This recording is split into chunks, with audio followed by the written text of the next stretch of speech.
We have an interesting opportunity with our Jag. Normally, when a car comes into the workshop, we spend all of our time and all of our budget just trying to get it to work properly and make it look a bit better. But on this special occasion, we actually have a bit more room to manoeuvre and slightly more cash, so we can have a look at doing some extra improvements. And the one I have in mind is going to effectively give the internals of our lusty V8 a spring clean, which will have far-reaching benefits. And I'm pretty confident this is not something you'll have seen before. Now, we know this car runs on petrol, but unfortunately petrol isn't quite as pure as we'd like it to be, so when you burn it, you end up with carbon deposits. Now, this car is over 10 years old, which means there's quite an opportunity for those carbon deposits to build up. So why is that bad? Well, it compromises the efficiency of an engine. So you end up with higher emissions, lower fuel consumption, and of course, worst of all on a sports car, lower performance because of a lack of horsepower. Now, wouldn't it be lovely if you could spring clean the inside of an engine just like you would on the outside of a car? Well, there is a way, but first of all, I want to do a little test. What I have to do using my spectrum analyzer is gauge the current condition of the engine before I start making any improvements, because otherwise I won't be able to measure my progress. This gas analyzer measures the contents of the exhaust, the emissions from our car, and the two things we're really interested in are the top one here, carbon monoxide, and this one down here, which is the hydrocarbons. Now, the carbon monoxide, you're looking at a little bit under 1%, which is great because an MOT failure would be just over 2.5%, so that's pretty good. Looking at hydrocarbons, not looking quite so good. We've got 540 parts per million, and actually the failure is 200, so actually that's a bit of a fail, not good, but we can definitely make a vast improvement with our next process. So I whip out the fuse for the petrol pump which stops fuel entering the engine. You'll see why in a second.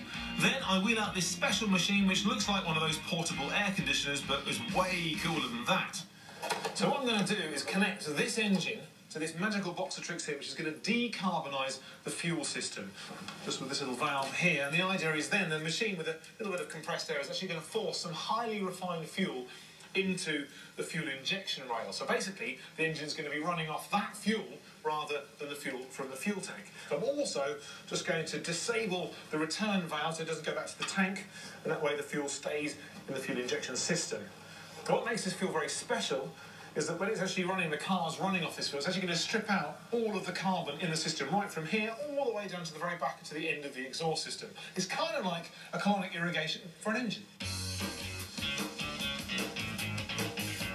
The highly refined fuel is actually two elements that clean different parts of the engine. One side is for pre-combustion, that's all the mechanical elements up to the combustion chamber, and the other cleans everything from the injectors through to the very tip of the exhaust, including the cap.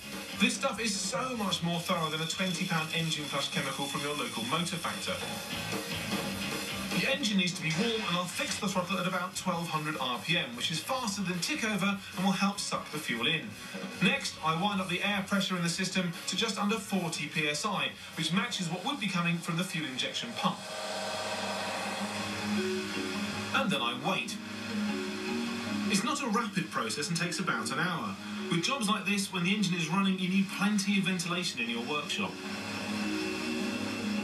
This service costs around £70 depending on engine size, but there's no better way of getting the coked up carbon out of the engine other than taking everything apart and cleaning it. The moment of truth. Let's see how clean our engine is now.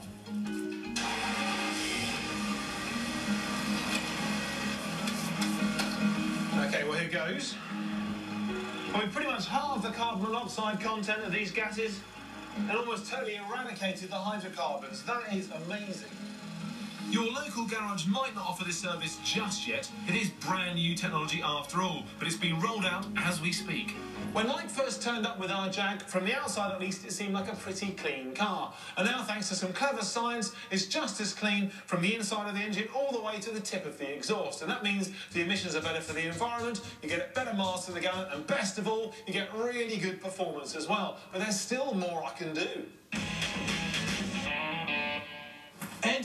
How you doing, buddy? You all right? I'm doing very well, actually. It's all going to plan. I managed to get the big cat to run for more than 5 minutes without cutting out, which is great. Fantastic. Nice and simple? It's never easy in the workshop, but I did manage to fix it for a lot less money than it should have cost us. Well, that's music to my ears and to my wallet. Well done. Well, also, you remember, you kind of gave me carte blanche to get this car totally sorted. I managed to find a way of cleaning the entire fuel system from the injectors all the way to the tip of the exhaust pipe, and now this thing is so clean.